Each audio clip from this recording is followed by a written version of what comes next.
I was stopped at a light, number one car, sitting there, minding my own business.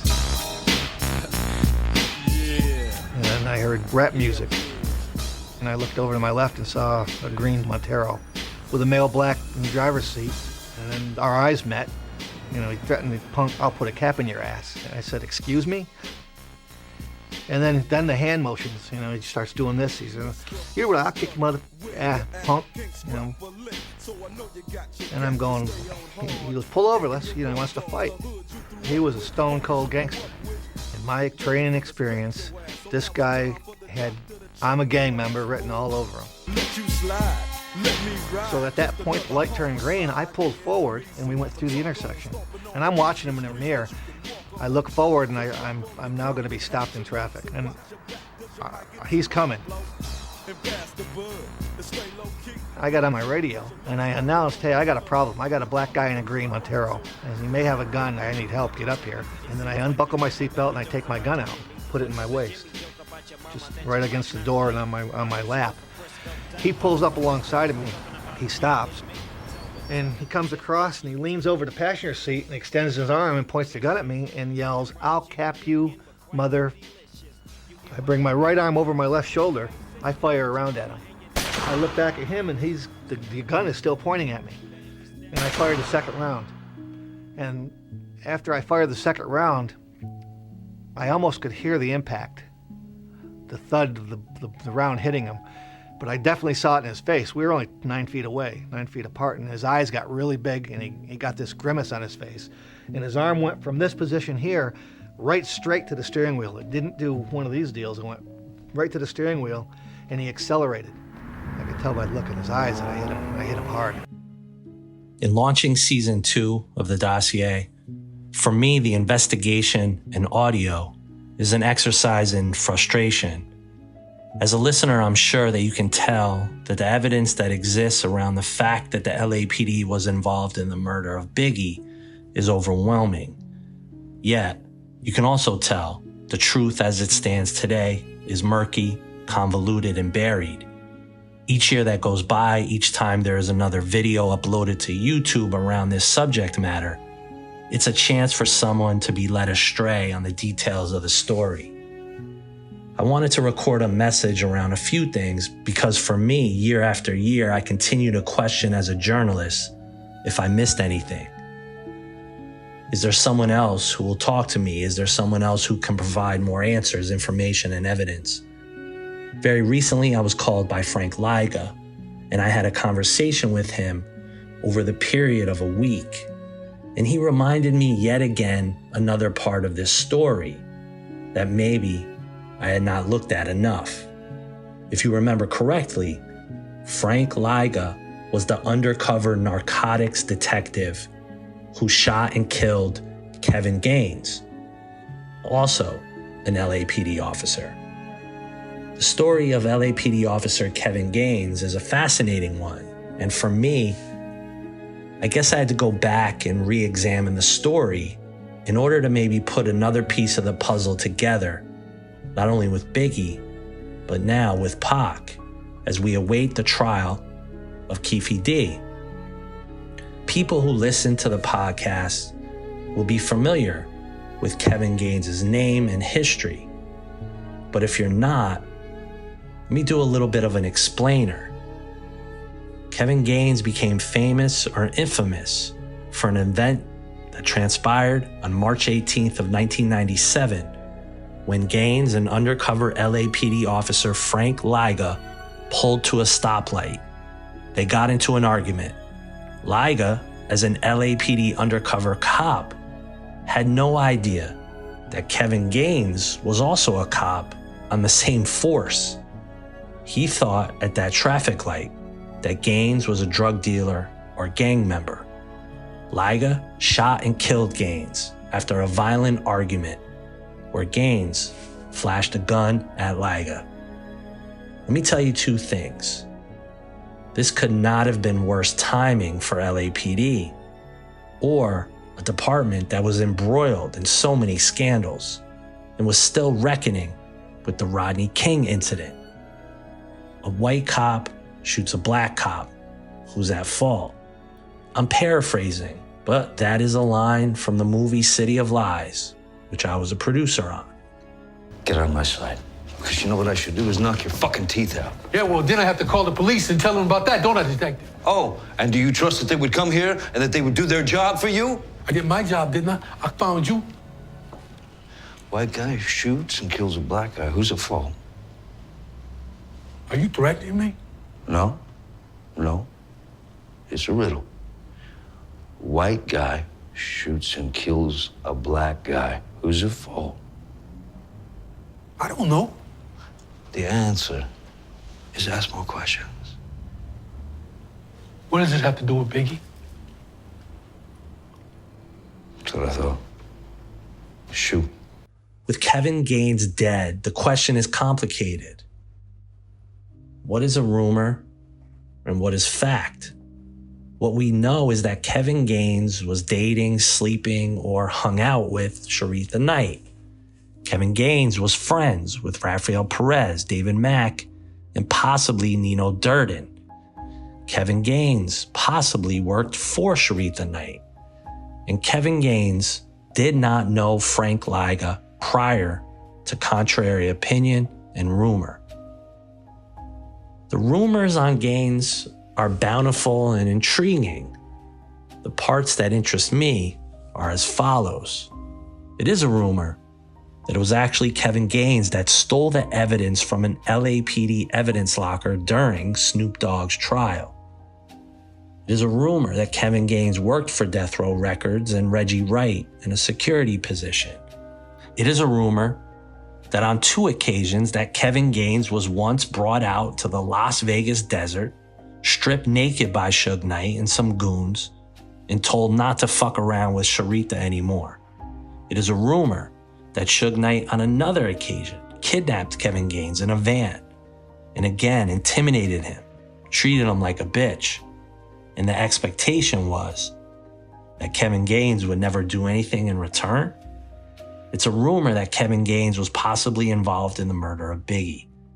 It is a rumor that Kevin Gaines was in Las Vegas the night Tupac was shot and killed. And finally, it's a rumor that Kevin Gaines quite possibly was the trigger man that killed Tupac on the Vegas Strip. And lastly, it is a rumor that Kevin Gaines, Sharitha Knight, and Reggie Wright Jr. conspired to kill Pac and Suge. Anytime I have a question about the investigation into the murder of Tupac, there's only one phone call I make, and I make it often, and that is to filmmaker RJ Bond. RJ has spent most of his career looking into the Tupac case and has acquired documents and information that no one else has. Here's RJ. I had like a thought and an update, and I'm curious your thoughts on it. Okay. So I got an interesting message about 2 weeks ago from our friend Frank Lyga. Oh, wow. Okay. Yeah, wow. And I've been speaking to him, you know, off and on for about 10 days now. And obviously he's a very interesting man, you know? Yes, he is. Yeah, he is. And has a lot of interesting information, you know? Mm-hmm. Yeah. So I gotta ask a thought I've had, and I'm curious, like, your real thoughts on it. Has it ever crossed your mind that Kevin Gaines could have been the person that shot Tupac? Yep, absolutely. Yep, I'm actually dead on that right now. That's actually exactly what I think happened. I think that Kevin Gaines was the shooter. Yep. And what popped in my mind, and I didn't think about this until a comment that Lyga made to me. Mm-hmm. And I think the comment he made was information that he heard that put Lyga there. I mean, that put Gaines in Vegas and all that stuff, right? Yeah, I've got But the IA reports. Yeah, I've got the IA reports, the internal affairs reports that say Gaines was in Vegas. Yeah. Yeah, right. So there's that. But then, am I mistaken in remembering that? Isn't there that story that Suge like brought him out to the desert and like stripped him down, stripped him naked, right? And made him walk back? Yep, Frank told me that story. Now that could be another Lakewood Mall. We don't know, but I do know this: that Sharitha told the story that Suge picked up Gaines and brought him into a van, pulled him into a van, and shook him down very publicly. She talks about that. Okay. So there was definitely animus between Gaines and Suge. You know, I mean, they're fighting over the same territory. Now, Suge, last couple of days, Suge claimed that he and Sharitha were, not only were they estranged, he's making a claim they were never married. Okay? That she was just calling herself his wife like common law. But it doesn't matter. In the LAPD reports, it says that, and this is something I didn't know, Don, because I assumed that the Gaines relationship with Sharitha Knight was like, you know, a fling or something that, you know, was that your take on it as well, that it was something, you know, something transient, not necessarily something that had been long-term? Was that your feeling about that when you heard about the... But yeah, I mean, it just seemed like she was just like one of his girlfriends. No, they were together for 4 years, and that's documented. Now, before we do a deep dive into the rumors above, let's back up to the incident on March 18th and the aftermath. Here are the facts that evolved after the Lyga Gaines shooting. Lyga served desk duty for 1 year while the LAPD reviewed the details of the shooting. Following 3 separate internal investigations, Lyga was exonerated. The LAPD concluded that the shooting was in policy and not racially or improperly motivated. Within 3 days of the incident, the Gaines family retained famed attorney Johnny Cochran and filed a wrongful death lawsuit against the city of Los Angeles for $25 million. They eventually settled with Cochran for $250,000, and Lyga was upset, denying him the chance to fully clear his name. The judge in that case, a Judge Schottler, wrote a letter to Chief Bernard Parks stating, "Had the matter been submitted to me for a determination, I would have found in favor of the city of Los Angeles."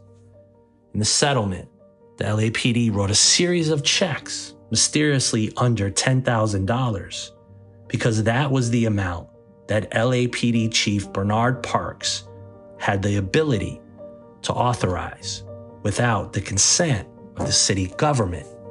LAPD officer Kevin Gaines was gunned down by one of his own, killed on Tuesday afternoon in North Hollywood by an undercover officer. This is it. They're going to kill me now. They're going to destroy me. Murder mystery pitting cop versus cop. All I knew was that I just shot a black police officer, and that was going to cause a lot of problems. For me, in all of my research, I've always felt that this story required its own set of episodes and some critical thinking. When you peel back the layers, the narrative created around Lyga was that he was a racist, and the rumors were also that Lyga, Perez, Matt Gaines, they all knew each other, and that this was some kind of a settling of a score or a beef. Crazy enough, it was sheer happenstance that they ran into each other at that stoplight 9 days after the murder of Biggie, which to me was always so eerie, so marked by fate in a way, an additional level of narrative that makes the Biggie case so complex and complicated for any layperson. In the aftermath of the LAPD settlement with the Gaines family, Frank Lyga made some statements that indicated he was a racist. On June 26 of 2014, Lyga was placed on paid administrative leave after a pending investigation into allegations he made racist comments, calling attorney Carl Douglas an Ewok from the Star Wars movies. The comment was made after a training lecture given to other officers. Lyga was recorded on November 15th of 2013 after an in-service training class at the Los Angeles Police Academy. Detective Lyga told the class he didn't have any regrets around the shooting. In fact, he wished there were more of them in the car at that time. He stated that he could have killed a truckload of them and not felt anything would be happy doing it. This did not help the cause of Lyga and once again added to the racial tensions within the Los Angeles Police Department. In talking with Lyga, I don't believe he's a racist, more so a product of a different time and era of policing, where rough vernacular was a part of a systemic culture. I make no excuses for Lyga for these statements, but bringing race into the Lyga Gaines narrative is a misdirection of the bigger issues. In October of 2014, the LAPD Board of Rights recommended that Lyga be terminated. He retired prior to being fired by LAPD Chief Charlie Beck. In August of 2016, the city of LA agreed to pay Lyga $50,000 for wrongful termination. However, the city admitted no wrongdoing, and Lyga was not offered his job back as part of the settlement. You got to remember, this was an unusual case. You had one cop killing another cop, okay? And one happened to be white, and the other happened to be black. And that right there is very unusual, and I don't think it's ever happened in the history of LAPD, this type of incident. So it was a very unusual occurrence and a very intriguing case to investigate. However, that's what it comes down to. Chief Parks, if he was to investigate Gaines fully, Mack fully, Perez fully, it would expose the fact when he was in charge of internal affairs, all three of these individuals were involved in incidents that would have exposed the fact that we had several officers connected to death row records who had been, at the time these incidents were happening, the FBI was investigating death row for racketeering and drug trafficking. The most important part of this overall story is very simple. If the LAPD was serious about rooting corruption out of its ranks at that time, Gaines, Mack, Perez, and many other cops would have been investigated harder.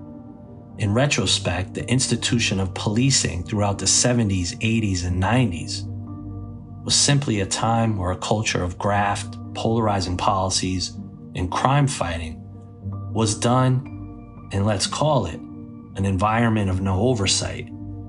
But it's hard in the crack wars of the 80s and the gang wars of the 90s to play Monday morning quarterback when it comes to police policy in the dangerous environments of the streets of Los Angeles. The 77th is an incredibly violent place. Over 150 people murdered in the last year. That's a 200% increase in the past 20 years. In 1993, 3,000 robberies, 4,000 assaults, and the cops blame most of the violence on gangs. Crash 31, go. No weapon. Just a 9mm handgun. I can't go out there and do my job and let my officers do that job without a little bit of roughing up, violence, cowboy-type police work. You can't do it. This guy over here is wanted for street robbery. Nick Titteriga has taken his tactics from the streets. Why are you selling marijuana on my streets? I've been around a little bit while. The community's tired of these thugs and gangsters out here taking the streets over. Look straight ahead. Look straight ahead. The crash unit, we're coming out of the alleys. We're jumping out of roofs. Plays by street rules. We're coming at them hard, and we're letting them know we ain't tolerating it. With intimidation. Try to do that one more time. See what happens to you. And arrests. You got a lot of money today, man. Nobody's watching. Oh, you'll have a few from the peanut gallery that go, oh, you know, excessive force. But as a whole, 99% of the times when we attack, we get citizens' letters thanking us for the job well done. Save it. 2038, beeper, money, drugs. You're not a drug dealer, are you? You're talking about 2,500, 3,000 gang members. There are 11 of you. Do you think it's working? Do you think it's effective? Absolutely. Do you feel like you're outnumbered?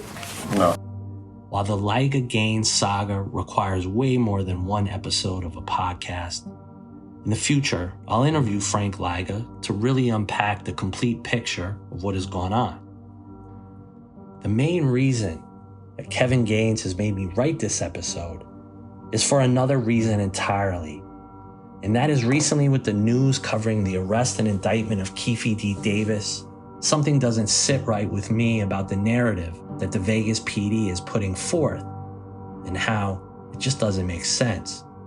What makes sense to me is something Suge Knight said in a piece of audio from season 1 of the dossier. The thing about it is, they've been doing all this type of stuff from day one. And that's why he violated me and sent me to prison last time. And the other thing is for Biggie's son, I'm quite sure if they saw the first one, they would saw the second one. It's the same circle of people, you know? I don't ever expect Suge to tell any law enforcement entity who shot at him and who killed Tupac. But I think he's made it clear it wasn't Orlando Anderson and it was not Keefe D. Davis. If you solve one, you solve the other. Leads me to believe that the individual who shot him in Las Vegas had to have a connection to the Biggie murder or was a part of both. That equation comes down to simple logic. Kevin Gaines was no wilting flower. Kevin Gaines, if he was embarrassed by Suge Knight, or if Suge dressed him down literally and threatened his life for being with Sharita, then Kevin Gaines would have wanted to get some get back. And what better way to do it than in Vegas, where confusion, the Vegas Strip, and Fight Weekend would have given anyone, especially a trained police officer, a chance to plan a hit. Now, don't take this the wrong way. I'm not stating this as fact. I'm simply putting an idea out there so I can continue to investigate it here at the dossier. Again, here is RJ Bond. Listen, we know Gaines was a hothead, right? Yep. Because of what happened with Lyga. We know he had no problem flashing weapons, right? He had numerous complaints. He had numerous IA complaints against him. We know he was sleeping with Sharita for all intents and purposes, right? Yep. And if the story is true that there's at least 2 incidents that people have said he was basically dressed down by Suge, a guy like that doesn't just leave that alone, or a guy like that who's rolling with Mac and Perez is not fucking scared. He's just caught off guard, and I'm sure he's the type that's probably going, well, okay, you're doing this to me now, but there's going to be a time when I set something up or I do what I have to do, right? Right. So then that kind of possibly then all tracks from just making common sense, right? Yeah. I believe 100% more convinced every day that Gaines went out there with Sharita. There's a comment that Reggie and Sharita made talking, and they talked about the Vegas incident. Okay, they're on a phone call with each other, and stupid Reggie put it out live because he's an idiot. And Sharita talks about the Vegas incident, and Reggie shuts her down and says, we don't want to talk about that right now. Okay. It was kind of a very telling thing. But no, I think that Reggie and Sharita, just like we said in Battle for Compton, I think Reggie was the prince waiting for the king to die. And Sharita thought she could get something out of it. Don't forget, Sharita was managing Snoop at that time. Okay? Snoop's greater position within Death Row and Snoop's greater visibility and greater album producing, that only affects her more. You know what I'm saying? She didn't have to take over Death Row. Reggie could take over Death Row, but give Snoop more projects and get more money into Snoop's hands. That only helps Sharita financially. Okay? what has been Reggie's narrative around Kevin Gaines? None other than he didn't know him. None. No, none. And that's the thing, none. And again, I don't know why no one has, and that's why we put in Battle for Compton. I don't know why no one has said as a potential shooter Kevin Gaines. Because again, if you look at the shot groupings in the door, there's 4 shots and they're intentionally low to hit one person and not hit another. Okay? They're almost marksman grouping. And doing that from a moving vehicle, by the way, okay, definitely a challenge to somebody unless they're really good at using a gun. Don't forget, Kevin Gaines was the same one that called 911 on himself. Got the police up there, then sued the city over how he was handled, and had Johnny Cochran come in as his attorney, and he got a 6-figure settlement from the city of Los Angeles. Okay? Through Johnny Cochran. So Gaines was a player. Gaines was not just some random boyfriend of Sharitha Knight. This guy was trouble. Gaines was a troublemaker. Also say that after season 2, season 3 will go into the story of the corruption of the Las Vegas PD and the cover-up of the murder of Pac. But my personal theory is a little more esoteric. And that statement is simply, whoever shot Tupac doesn't really matter, because in essence, Compton killed Tupac. The corruption of Compton, the family of Reggie Wright, the Compton Police Department, and the sordid trail of violence and death all led to that murder on that night in Vegas. And therein is the story I'm going to tell. Thank you for listening to Dossier Season 2. If anyone has any tips, wants to talk, or wants to leak some information, please reach out to us at www.criminalmindedmedia.com. Or just email me at don@criminalmindedmedia.com. I'm always open for business. Check in for more Dossier bonus episodes wherever you listen to podcasts. And now on YouTube at the Criminal Minded Media channel.